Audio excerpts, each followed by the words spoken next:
مختلف مواقع پر یہ جملہ سنا ہوگا کہ اسلام ایک مکمل ضابطہ حیات ہے۔ اگر آپ اس بات کو مسلمانوں کے اجتماعی تنظیم اور تنصیب کے پس منظر میں دیکھیں تو پھر بات بڑی وضاحت کے ساتھ سمجھ آئے گی کہ تقریباً 19ویں صدی کے آخر میں اور 20ویں صدی تک مکمل، جس کا آغاز 16ویں 15ویں صدی سے ہمیں نظر آتا ہے کہ مغرب کے اندر، بالخصوص یورپ کے اندر، وہاں کی مذہبی برادری، مذہبی طبقہ، ان کے مذہبی رہنما اور پیشوا ان پر حکمران تھے، اور وہ اس مذہبی طبقے کی حکمرانی کو سخت ناپسند کرتے تھے۔ اس کی وجہ یہ تھی کہ ان کا وہ مذہبی طبقہ ان پر حکمرانی نہیں بلکہ ایک بدمعاشی کر رہا تھا، ایک ظلم اور ناانصافی کا دورہ انہوں نے کر رکھا تھا، اس لیے کہ وہ جس مذہب کے ماننے والے تھے، جس کے دعوے دار تھے، ان کے ہاں اس مذہب میں اصول حکمرانی یا کسی اجتماعی نظام کو چلانے کے لیے کوئی بنیادی اصول ان کے ہاں نہیں تھے۔ اس کی وجہ یہ تھی کہ ان کا مذہب وہ مکمل ضابطہ حیات نہیں تھا۔ اس سے واضح ہوتا ہے کہ اسلام مکمل ضابطہ حیات کیسے ہے، یہ بات اس سے بہتر سمجھ آتی ہے۔ پھر جب فرانس کا انقلاب آیا یا امریکہ کی ریاستیں متحد ہوئی تو انہوں نے اپنے ہاں ایک نظام قائم کیا جس کو انہوں نے جدید جمہوریت کا نام دیا۔ ان کے مذہب کا ضابطہ حیات نہ ہونے کا نقصان یہ ہوا کہ جب انہوں نے ایک اجتماعی نظام اپنے ملک کے اندر کھڑا کیا، اپنی ریاستوں میں کھڑا کیا، اپنے رہنے والوں کے درمیان اس نظام کو قائم کیا، تو وہ نظام کسی مذہبی یا کسی دینی بنیاد پر نہیں تھا، وہ نظام محض انسانی خواہش کی بنیاد پر قائم کیا گیا۔ انہوں نے کہا کہ انسان کو جیسے جو چیز پسند ہو بس کوئی قانون ہوگا، انسان کی عقل میں کوئی چیز بہتر لگتی ہے تو وہ بہتر سمجھی جائے گی، اور اگر انسان کو کوئی چیز بری لگتی ہے تو وہ بری سمجھی جائے گی۔ اگر انسان کو کوئی چیز بہتر لگتی ہے تو اس کو برا بنانے کا قانون پاس نہیں کیا جا سکتا۔ اس کو کہا گیا کہ یہ عقلیت پسندی ہے۔ اس کی وجہ ان کے مذہب کا ضابطہ حیات نہ ہونا تھا۔ ان کے مذہب کے پاس وہ اصول ہی نہیں تھے، وہ بنیادیں ہی نہیں تھی، وہ تقاضے ہی نہیں تھے کہ جن اصولوں پر، جن تقاضوں پر ان کا معاشرہ ایسا کوئی اجتماعی نظام قائم کر دیتا کہ جس سے لوگ دین سے متنفر نہ ہوتے۔ جبکہ اس کے مقابلے میں اگر آپ 1400 سال پہلے دیکھیں، 14 صدیاں قبل دیکھیں، تو اسلام نے ایک چھوٹی سی ریاست سے اپنے ان اصولوں پر عمل کرتے ہوئے، چھوٹی سی ریاست سے اگلی 1 صدی گزرنے سے پہلے دنیا کے تمام نامی گرامی بڑے بڑے برج انہوں نے الٹ کر رکھ دیے، اور سیاہ و سفید کے جو زمین کے مالک بنے ہوئے تھے ان کو شکست فاش دے دی۔ اس کی وجہ مسلمانوں کے پاس ایک اجتماعی منظم نظام تھا، اس کے اصول تھے جن اصولوں پر انہوں نے اپنے اس معاشرے کو کھڑا کیا۔ مثلا جدید جمہوریت نے اپنے جو اصول اپنائے ان میں پہلا اصول یہ تھا کہ ہم سیکولر اور لبرل ہیں، یعنی ہم جو بھی اپنا ایک اجتماعی نظام قائم کریں گے، اس اجتماعی نظام کو چلانے والے یا اس کے نظم و نسق کا جو انداز ہے اس کا کسی بھی دین کے ساتھ، کسی بھی مذہب کے ساتھ، وہ عیسائیت ہو، یہودیت ہو، ہندو مت ہو، کسی بھی مذہب کے ساتھ اس کا کوئی تعلق نہیں ہوگا۔ لہذا طے یہ پایا کہ اگر کوئی شخص وہ کسی قانون کو حتمی شکل دینے کے وقت کسی مذہب کا حوالہ دے گا تو وہ مجرم بنے گا۔ لہذا وہ مذہب سے بالکل دور ہوئے، اپنے دین سے بالکل دور ہوئے، اور انہوں نے کہا کہ اب اس ملک کے اندر 50% آبادی یا کسی بھی رائے رکھنے والے کی اکثریت جو کہے گی قائم کر دیا جائے گا، وہ نظام ملک کا نظام، وہی دستور اور وہی آئین اور وہی قانون ہوگا. یعنی بنیادی طور پر کوئی دستور ان کے پاس نہیں تھا. جس دستور کو دیکھتے ہوئے وہ اپنی آگے کی عمارت کھڑی کرتے. اس کے مقابلے میں اسلام نے ایک اجتماعی نظام دے دیا اور بنیاد ایک واضح کر دی، وہ تھی عقیدہ توحید. عقیدہ توحید کیا ہے؟ کہ اس روئے زمین پر کوئی ایسی شخصیت نہیں ہے کہ جس کی عبادت کی جا سکے، جس کو رب مانا جائے، جس کی عبادت کی جائے اور جس کے کہے ہوئے پر عمل کیا جائے. یہ ہے کہ عقیدہ توحید. وہ صرف مسلمانوں نے یہ نظام قائم کیا، یہ اصول قائم کیا، وہ ایک ہے. اس اصول پر آپ دیکھیے نبی صلی اللہ علیہ وسلم مدینے میں آئے، فتح مکہ ہوا، اس کے بعد نبی صلی اللہ علیہ وسلم کی جو آپ نے جو وقت گزارا ایک ریاست کے حکمران کے طور پر، آپ نے اس اصول کے اندر کسی قسم کی کوئی کمپرومائز نہیں کیا کہ ایک مسلمانوں کے اجتماعی نظام کی بنیاد اور عقیدہ توحید ہے. اس کے اندر کسی قسم کی کوئی شریعت اسلام نے نہیں لکھائی. اب دیکھیں نبی صلی اللہ علیہ وسلم نے مکہ کو فتح کیا. اللہ کے نبی صلی اللہ علیہ وسلم نے پہلا کیا عمل کیا؟ فتح مکہ کے بعد کعبۃ اللہ کے اندر پڑے ہوئے بتوں کو پاش پاش کیا گیا اور پھر حضرت علی کو حکم دیا کہ جاؤ اور دیکھو، جہاں کہیں بھی کوئی بھی قبر تمہیں زمین سے اونچی نظر آئے اس کو زمین کے برابر کر دو. اور پھر صحابہ کرام کی ڈیوٹیاں لگائی گئی، جہاں پر مشرکین نے اپنے بت کھڑے کیے تھے، تم جاؤ اور ان بتوں کو گرا دو، ان کو ختم کر دو.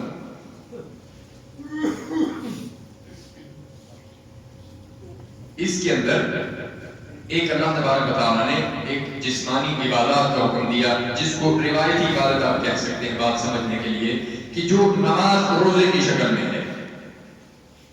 یہ بندگی کا ایک ظاہری علامت ہے کسی بھی مسلمان کے لیے. اسلام نے اس پر بھی انتہائی سختی سے اس وقت سے عمل کیا اور اس کے بعد اجتماعی نظام کو قائم رکھنے کے لیے اللہ تبارک و تعالیٰ کے احکامات کو بلند و برتر سمجھا گیا.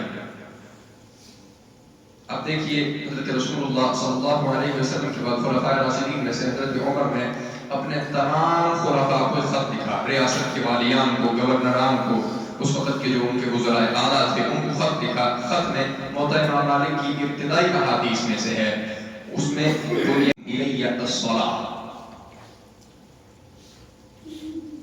ہمارے حکمران یا اس دور کے حکمران وہ اپنے والیان کو جمع کرتے ہیں، گورنران کو جمع کرتے ہیں، اپنے ماتحت عملے کو جمع کرتے ہیں، تو کس قسم کی گفتگو ہوتی ہے کہ ایسی پالیسیاں بنائی جائیں جس سے پیسہ آئے، ٹیکس لاگو کیے جائیں، ایسا نظام بنایا جائے جس سے ملک کی آمدن کے اندر اضافہ ہو، فلاں قسم کی پالیسی کو لاگو کیا جائے، فلاں قانون سازی کی جائے. لیکن حضرت عمر کیا کہہ رہے ہیں؟ اپنے والیان کو کیا پیغام لکھ رہے ہیں؟ کہتے ہیں تمہارے تمام کاموں میں سے میرے نزدیک سب سے اہم ترین کام یہ ہے کہ تم وقت پر اپنے لوگوں کو نماز کا پابند بنانا.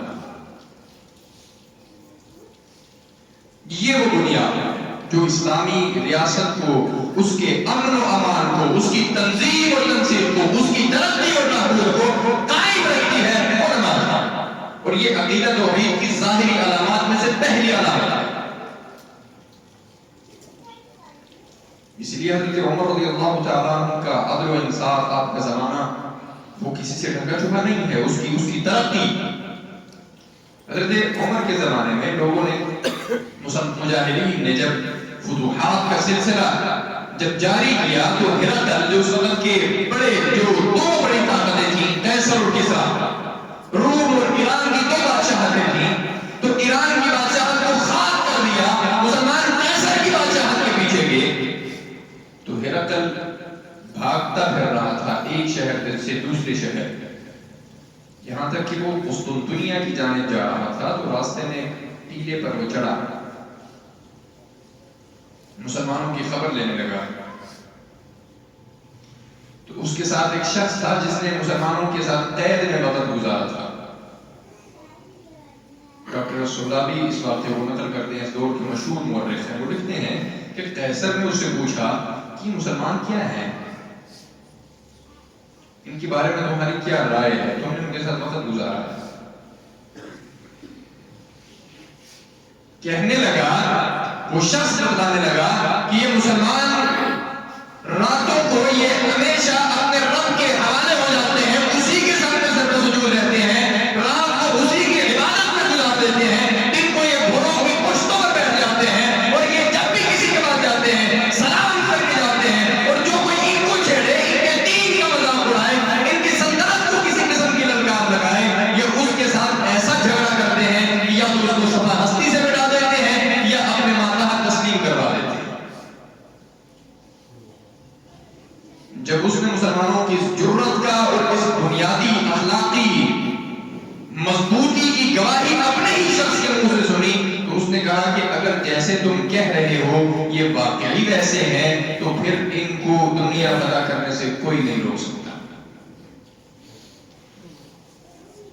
یہ وہ بنیاد ہے، دستور وہ عقیدہ توحید ہے۔ عقیدہ توحید کے تحت دستور میں کیا آ گیا؟ نظام کے، اگر ریاستی نظام کے حوالے سے اس کو دیکھیں، فرمایا ان الحکم الا للہ، حکم، ریاستی قانون، ملکی امور چلانے کی بنیاد وہ صرف اللہ کا حکم ہے۔ ایسا نہیں ہو سکتا کہ کوئی ریاست کو اللہ کے حکم کے منافی قوانین کو بنائے، وہ اپنے ملک کا نظام چلائے اور پھر وہ اللہ سے یہ امید بھی لگائے کہ اللہ تبارک و تعالیٰ ہمیں ترقی دے گا۔ اسلامی ریاست کی پہلی بنیاد کیا ہے کہ دستور وہ قرآن و حدیث ہے، وہ اللہ رب العزت کے احکامات کے متصادم یا اس کے منافی کسی قسم کی کوئی بھی وہ ریاستی قانون یا آئین نہیں بنا سکتے۔ آپ دیکھیں نبی صلی اللہ علیہ وسلم کے اللہ تبارک و تعالیٰ نے فرمایا اِنَّا أَنزَلْنَا إِلَيْكَ الْكِتَابَ بِالْحَقِّ لِتَحْكُمَ بَيْنَ النَّاسِ، ہم نے آپ کی طرف حق کو نازل کیا ہے جو کتاب کی صورت میں ہے تاکہ آپ اس کے ساتھ لوگوں کے درمیان فیصلہ کریں۔ ان الحکم الا للہ، کیونکہ اصل بادشاہی اللہ تبارک و تعالیٰ کی ہے، اس کے علاوہ بادشاہی کا کوئی بھی اس کے اندر شریک نہیں ہے۔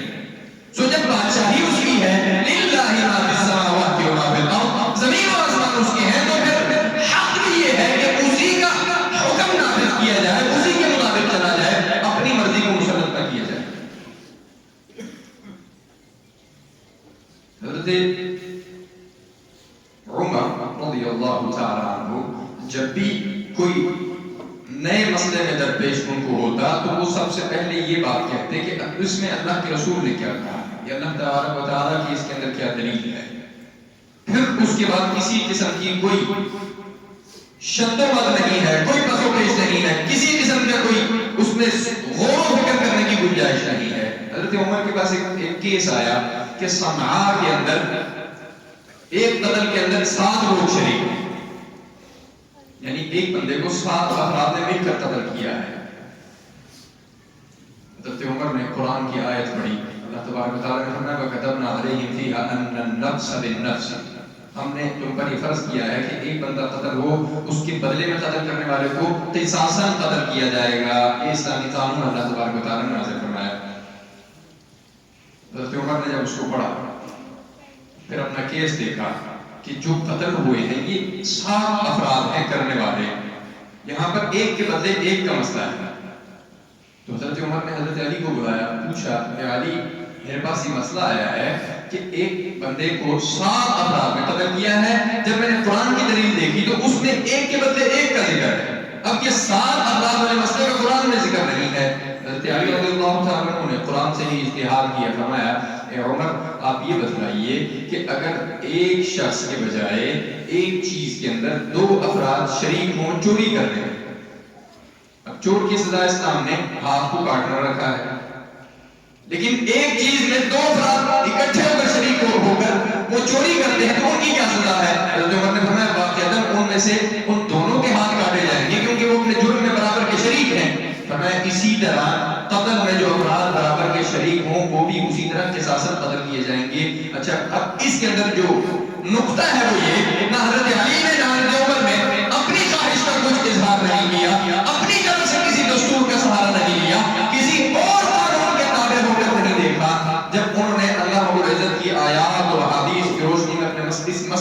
سمجھ لیا صنعاء کے اس وقت کے گورنر کو خط لکھ کر بھیجا کہ ایک قتل کے بدلے میں جو 7 افراد شریک ہیں ان تمام کو قصاص قتل کیا جائے گا. اور یاد رکھو اللہ کی قسم اگر اس ایک قتل کے اندر پورے صنعاء کے رہنے والے تمام باشندے بھی شریک ہوتے تو میں اللہ کے حکم کو نافذ کرتے ہوئے تمام کے تمام کو قتل کر دیتا. یہ اسلامی بنیاد ہے کسی بھی ریاستی نظام کی, کسی بھی اجتماعی نظام کی, کہ وہاں پر اللہ اور اس کے رسول کی بات کو بنیاد سمجھا جائے. دوسری چیز ہے, میں صرف 3 نکات آپ کے سامنے رکھوں گا, وقت کی بھی قلت ہے اور یہی بنیادی نکات ہیں. دوسری چیز ہے مجلس شورا, شورائیت. بعض چیزیں ایسی ہیں کہ وقت کے ساتھ ساتھ کچھ مسائل ایسے پیدا ہوئے کہ جس میں لوگوں نے دیکھا کہ اس میں قرآن حدیث کے اندر ہمیں واضح کوئی آیت, کوئی حدیث, کوئی چیز ایسی نہیں ملتی جس بنیاد پر ہم فیصلہ کریں. ایسے نہیں کیا کیا جائے. پھر ایسے میں کوئی شخص کہہ سکتا ہے کہ اسلام تو مکمل ضابطہ حیات نہ ہوا. مثال کے طور پہ نبی صلی اللہ علیہ وسلم کے زمانے میں یا خلفاء راشدین کے زمانے میں شراب ہوا کرتی تھی جو حرام تھی. اس کی چند قسمیں تھیں اور شراب کو حرام اس لیے کہا گیا کہ وہ نشہ آور ہے, نشہ پیدا کرتی ہے جس سے دماغ یا عقل کو اس میں خرابی لازم آتی ہے. اب جب دور بدلا, وقت بدلا, حالات بدلے یا علاقے بدلے, ریاست بدلی تو وہاں پر چیزیں مختلف ہو گئیں. شراب کے بجائے کچھ اور چیزیں کے اندر نشہ آ گیا, لیکن وہ شراب نہیں ہے. اور جبکہ قرآن حدیث میں ہمارے پاس جس چیز کی حرمت کی دلیل ہے وہ شراب کی ہے. ایسے میں اسلام کا دوسرا اصول ہے شورائیت. اس معاشرے کے جو ایسے افراد جن پر عام لوگوں کو اعتماد ہے, جو اپنے علم اور فضل میں بلند ہیں, اپنے اس قرآن اور حدیث کے علوم کو سمجھنے والے ہیں, وہ بیٹھیں اور وہ دیکھیں کہ جو مسائل درپیش آ رہے ہیں اس کے اندر ان مسائل کا قرآن و حدیث سے اقرب الی الصواب, حقیقت کے حق کے زیادہ قریب فیصلہ کیا ہو سکتا ہے. اب اس کے اندر بھی نقطہ وہی ہے کہ وہ جب وہ سارے اکٹھے ہو کر بیٹھیں گے تو کسی دنیاوی دستور یا کسی کی عقل یا کسی کی خواہش کے مطابق فیصلہ پھر بھی نہیں ہو سکتا. اس میں دیکھنا پھر بھی قرآن و حدیث ہے. اس کو کہتے ہیں شورائیت. نبی صلی اللہ علیہ وسلم نے جنگوں کے تمام ادوار کے اندر آپ نے صحابہ کرام کو جمع کیا اور ان سے مشورہ کیا کہ ابھی ہمیں معاشرتی طور پر, ایک اجتماعی طور پر یہ مسئلہ درپیش ہے, اس مسئلے کا کیا حل ہے. اسی کی روشنی میں اللہ تبارک و تعالی نے نبی صلی اللہ علیہ وسلم سے فرمایا وَشَاوِرْهُمْ فِي الْأَمْرِ. اے نبی صلی اللہ علیہ وسلم, کوئی بھی اجتماعی آپ نے قدم اٹھانا ہے اپنے معاشرے کے لیے تو آپ اس کے اندر اپنے ساتھیوں سے مشورہ کریں. حضرت عمر فرماتے ہیں نبی صلی اللہ علیہ وسلم حضرت ابوبکر کے ساتھ رات کو بیٹھ کر اپنے ریاستی امور کے نظم و نسق کا مشورہ کیا کرتے تھے اور میں بھی آپ کے ساتھ ہوا کرتا تھا. پھر اللہ تبارک و تعالی نے فرمایا وَأَمْرُهُمْ شُورَىٰ بَيْنَهُمْ, تم پر یہ لازم کر دیا گیا ہے کہ تم اپنے تمام اجتماعی امور آپس میں بیٹھ کر اتفاق رائے کے ساتھ طے کر کے مشورے کے ساتھ پھر اس کے بعد اس کو نافذ کرو. تمام محدثین و مفسرین نے یہ لکھا ہے کہ نبی صلی اللہ علیہ وسلم کو مشورے کی ضرورت نہیں تھی. اس کی وجہ یہ ہے کہ اللہ تبارک و تعالیٰ کی طرف سے براہ راست وحی آیا کرتی تھی. لیکن آپ کو جو مشورے کی بار بار تلقین کی گئی, شورائیت اپنانے کا حکم دیا گیا, اس کی بنیادی وجہ یہ تھی کہ اللہ تبارک و تعالیٰ اس نظام کو, اس اصول کو, اس بنیاد کو امت کے اندر جاری کر دینا چاہتے تھے کہ بعد کے لوگ کوئی حاکم بن جائے, کوئی حکمران بن جائے اور وہ کہے کہ صرف اکیلا میرا حکم چلے گا, تو وہ فرعون بن کر کھڑا ہو جائے. تو یہ اسلامی نظام نہیں ہے. اسلامی نظام کا اصول یہ ہے کہ ایک مجلس شورا قائم ہوگی, وہ مجلس شورا تمام امت کا نظام چلائے گی, اس نظام کے بارے میں مشاورت کرے گی اور وہ خلیفہ یا حکمران یا امیر کی رہنمائی کرے گی. یہ مجلس شورا.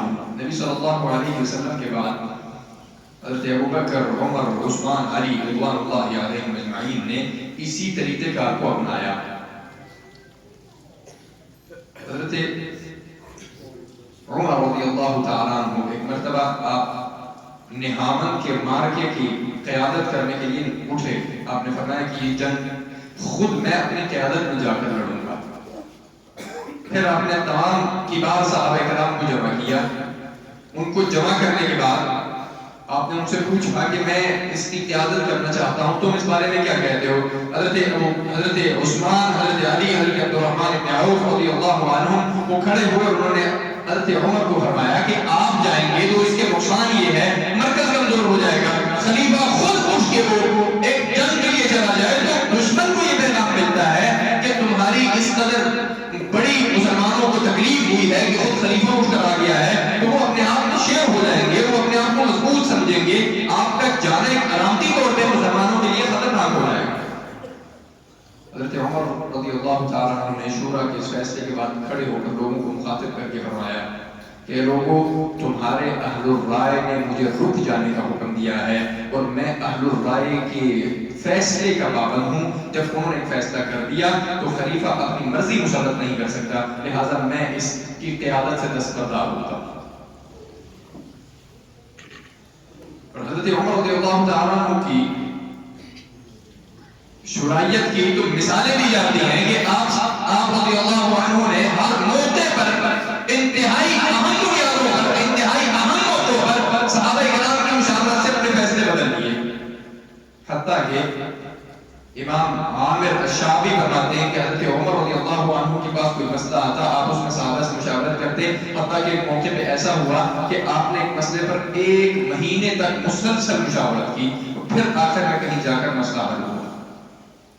یعنی خود پسندی، خود سری، بادشاہ کی اپنی مرضی، اپنا تسلط، صرف اپنے حکمرانی اور اپنی حکومت، اسلام میں کہیں بھی اس کا تصور موجود نہیں ہے، بلکہ اس اعتبار سے شورائیت کا تصور ہے۔ تیسرا جو اہم اور بنیادی ہے وہ یہ کہ کوئی بھی نظام اس وقت تک ترقی نہیں کر سکتا، اس وقت تک اس کی بنیادیں مضبوط نہیں ہو سکتی جب تک وہ عدل و انصاف پر، عدل و مساوات پر قائم نہیں ہوتا۔ اسلام کا معاشرہ ہو، اس کی ترقی کا راز بھی عدل و انصاف ہے۔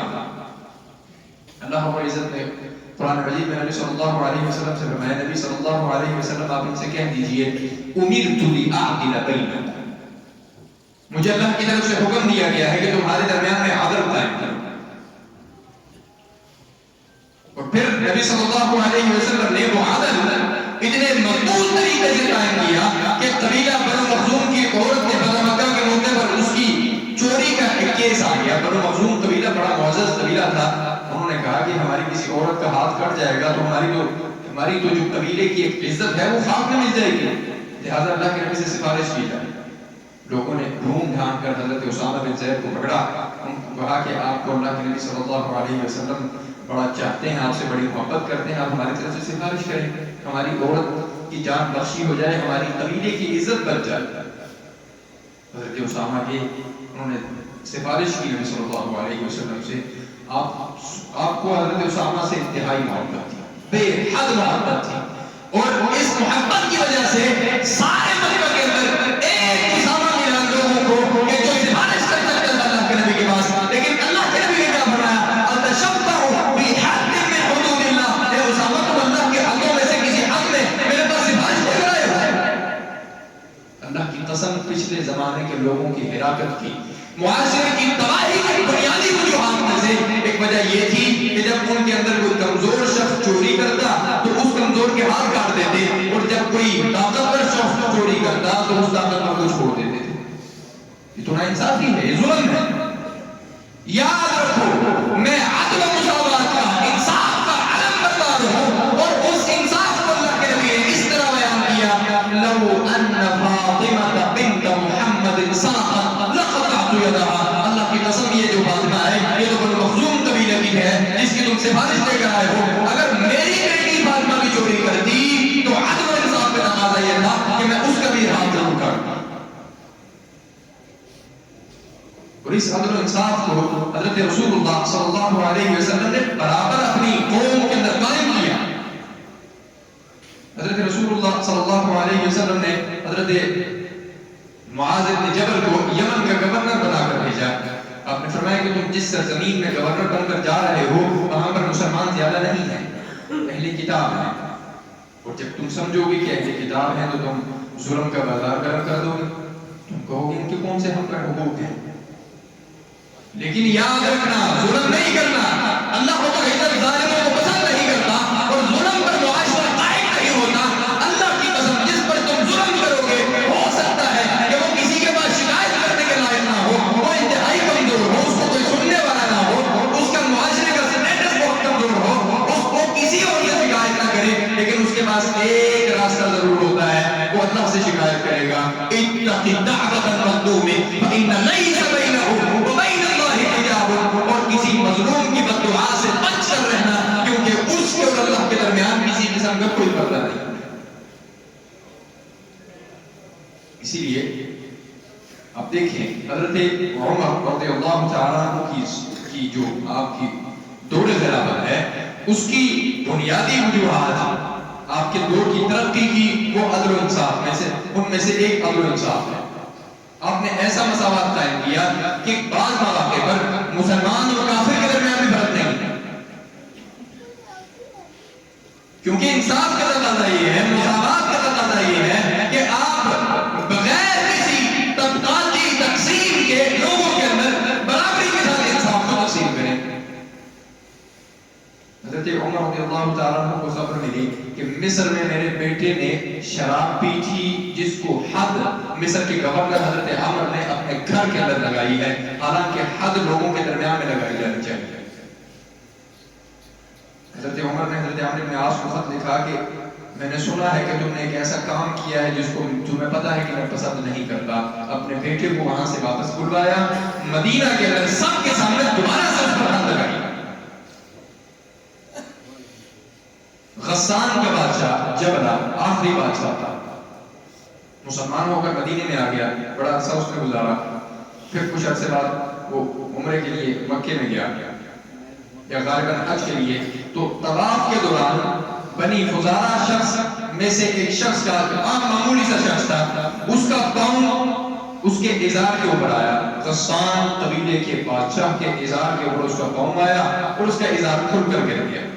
وہ بادشاہ تھا, اپنے آپ میں اس کا ایک پروٹوکول تھا, وہ اپنا ہی خود پسندی تھی, اس کو یہ چیز بڑی ناگوار گزری اور اس نے ایک ایسا زناٹے دار تمانچہ اس کے منہ پر رسید کیا کہ اس کی ناک کی ہڈی ٹوٹ گئی. وہ شکایت لے کر حضرت عمر بن الخطاب کے پاس آیا, خلیفہ وقت کے پاس آیا. حضرت عمر نے جبلہ کو بلایا اور کہا کہ یہ تم نے کیا کیا ہے؟ جبلہ کہنے لگا کہ اس کی یہ ضرورت, یہ ایک معمولی سا شخص اٹھ کر ایک قبیلے کے سردار بادشاہ کے اعزاز کا پاؤں رکھ رہا ہے, عمر نے فرمایا تم ابھی اپنے جرم کا اعتراف کر چکے ہو, لہذا اسلامی عدل و انصاف کا تقاضا یہ ہے کہ یا تو تم اس کو راضی کر لو, اس سے صلح نامہ کر لو, یہ تمہیں معاف کر دے, یا پھر یہ تمہیں اسی طرح یہ زناٹے دار تمانچہ رسید کرے گا کہ تمہاری ناک کی ہڈی ٹوٹی. اے عمر آپ کیسی بات کر رہے ہیں؟ کہا ہاں یہ تو ہوگا, یہ تو تم اسلامی ریاست میں ہو, یہ تو اس کی بنیاد ہے. جبلہ نے کہا کہ آپ مجھے موقع دیجئے, میں اس کو کچھ سوچ و بچار کروں, میں تو بادشاہ ہوں. اور اس کو سوچ و بچار کے لیے وقت دیا گیا. اسی رات وہ فرار ہو کر وہاں سے قسطنطنیہ نکل گیا اور جا کر اس نے اسلام چھوڑ کر مرتد ہو گیا. بعد میں مرتے دم تک وہ اپنے اس فیصلے پر نادم رہا. اب آپ دیکھیے کہ حضرت عمر رضی اللہ تعالیٰ عنہ ایک بادشاہ کے لیے بھی وہی طریقہ اپنائے ہوئے ہیں, وہی بنیاد اپنائے ہوئے ہیں, وہی اصول اپنائے ہوئے ہیں کہ کسی پر کوئی بھی حد لاگو کرنے میں یا کسی بھی اعتبار سے معاشرے کے اندر مساوات کا کوئی فرق نہیں ہو سکتا کہ کوئی شخص اٹھ کر یہ کہے میں تو بادشاہ ہوں یا میں وزیر ہوں یا میں فلاں قبیلے سے ہوں یا میری فلاں اعتبار سے معاشرے کے اندر ایک عزت ہے, میں دوسرے لوگوں سے نیچے ہوں, تو میں عدل و انصاف میں سب برابر ہیں. ظلم اسلام کے اندر قطعی طور پر ناپسند کر دیا گیا ہے. خود اللہ تبارک و تعالیٰ کی حدیث قدسی ہے فرمایا یا عبادی انی حرمت الظلم علی نفسی, اے میرے بندوں میں نے اپنے اوپر بھی ظلم کو حرام کر دیا ہے, فلا تظالموا, تم بھی آپس میں ظلم نہ کرنا.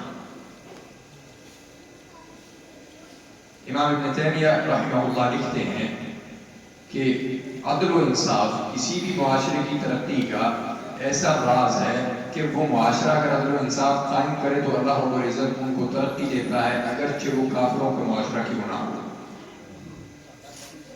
اور اگر معاشرے کے اندر عدل و انصاف نہیں ہے تو اللہ رب العزت ان کو تمام برباد کر دیتا ہے, اگرچہ وہ مسلمانوں کا معاشرہ کیوں نہ ہو. معاشرے کا جائزہ لے لیجیے. اور اجتماعی نظام انفرادیت کی تربیت سے بنتا ہے. ایسا نہیں ہے کہ آپ کہیں بس حکمران ہی ایسے آ جائیں, ہم جیسے مرضی کرتے رہیں. بنیاد سے ہی ناانصافی اور ظلم کا بازار گرم ہے. جس شخص کا جہاں پر ہاتھ پڑتا ہے, جیسے اس کا دل کرتا ہے, جہاں پر اس کو کوئی پوچھنے والا نہیں ہوتا ہے, جیسے ہی اس کو کوئی موقع ملے وہ ظلم کر گزرتا ہے. وہ عدل و انصاف کے راستے اس کے ضابطے چھوڑ بیٹھتا ہے. آپ دیکھ لیجئے اقلیتوں کے ساتھ پچھلے 2 سالوں میں جو پاکستان کے اندر واقعات ہوئے, جو جڑا والا کے اندر کچھ عرصہ قبل ہوا, اس سے پہلے سیالکوٹ میں ایک واقعہ ہوا. اس کی بنیاد کیا ہے کہ لوگوں کو اپنے معاشرے کے اندر کی انفرادی طور پر عدل و مساوات کی جو ذمہ داری ہر ایک شخص کی ہے اس کا ہی رنگ نہیں ہے, اور ہم سیدھا جا کر حکمرانوں سے اس چیز کا تقاضا کرتے ہیں. تو ضرورت اس امر کی ہے کہ اپنی انفرادی زندگی کے اندر ان تمام بنیادوں کو لاگو کریں جن بنیادوں سے معاشرہ کھڑا ہوتا ہے. پھر اس کے بعد آپ معاشرہ تک جائیں اور پھر اس کی اصلاح کے اندر کوشش کریں. جب تک افراد کے اندر اصلاح کی کسی قسم کی رمق وہ جاگے گی نہیں, افراد اپنی کوشش نہیں کریں گے, اس وقت تک معاشرہ انتظامی طور پر, اجتماعی طور پر ان بنیادوں پر کھڑا نہیں ہو سکتا. یہ وہ بنیادیں ہیں, وہ تقاضے ہیں جو نبی صلی اللہ علیہ وسلم نے, قرآن نے اور حدیث نے, اللہ رب العزت نے مسلمانوں کو دکھلائے, سکھلائے اور یہ واضح کر دیا. ان اللہ یرفع بہذا الکتاب اقواما. اللہ رب العزت اس کتاب کے ذریعے, یہ قرآن کی صورت میں جو ہمارے پاس موجود ہے, اللہ اس کے ذریعے سے قوموں کو عروج بخشتا ہے. اور جب وہ اس کو چھوڑ بیٹھتے ہیں, اللہ ان کو پستیوں میں ذلیل و رسوا کر کے گہرائیوں میں پھینک دیتا ہے. یہ وہ اصول ہے جس اصول کو اپنا کر مسلمان ابتدائی 600 سالوں میں دنیا کے حکمران تھا. اور جب اس اصول کو انہوں نے چھوڑنا شروع کیا, اب صرف اگر آپ کو کبھی وقت ملے تو آپ اندلس کی دور خلافت کو پڑھیں. مسلمانوں نے وہاں پر اپنی خلافت قائم کی 800 سال بعد. ساری دنیا کے علم کا مرکز اندلس تھا. اس وقت کا جو اسپین ہے, ساری دنیا سے علم کے بڑے بڑے نام, بڑے بڑے وہ اسپین میں اکٹھے ہوتے تھے. اندلس میں مسلمانوں کے پاس اکٹھے ہوتے تھے. مسلمانوں نے دنیا کے اندر ایک اپنی حکمرانی کا سکہ منگایا تھا. لیکن جب مسلمان عیش و عشرت کا شکار ہونا شروع ہوئے, اپنی ہی بنیادوں کو چھوڑ بیٹھے, قرآن سے دور ہونا شروع ہوئے, تو وہ ایک ایک شہر کرتے کرتے مسلمانوں کے پاس اندلس کا صرف ایک شہر رہ گیا جس کو غرناطہ کہا جاتا ہے. اور وہ غرناطہ بھی مسلمانوں کے ہاتھ سے بالآخر نکل گیا. اور وہ غرناطہ شہر صرف مسلمانوں کی ذلت کا, مسلمانوں کی رسوائی کی ایک علامت بن گیا. آج تک غرناطہ جب نام لیا جاتا ہے تو تاریخ اسلامی ایک بار جھنجھوڑ دی جاتی ہے, کیونکہ یہ وہ شہر ہے جو مسلمانوں کی ان کی اپنی بنیاد سے ہٹ جانے کا, قرآن سے دوری کی ایک علامت ہے. اور مسلمانوں کے لیے عبرت ہے کہ مسلمان اپنی تاریخ سے سبق سیکھیں اور ان اصولوں کی طرف واپس آئیں جن اصولوں کو اپنا کر مسلمانوں کا معاشرہ ایسی ترقی کر گیا تھا کہ 600 سالوں میں دنیا کے اندر ان کے سامنے سر اٹھانے والی کوئی طاقت باقی نہیں رہی تھی. اللہ رب العزت مسلمانوں کو ان اصولوں کو اپنانے کی توفیق عطا فرمائے. انفرادی زندگی کے اندر, اجتماعی زندگی کے اندر مسلمانوں کو مکمل تندوہی کے ساتھ, اخلاص کے ساتھ اللہ رب العزت کے بتلائے ہوئے اس کے کلام, اس کے احکامات اور محمد رسول اللہ کی حدیث پر عمل پیرا ہونے کی توفیق عطا فرمائے. اقول قولی ھذا واستغفر اللہ لی ولکم ولسائر المسلمین.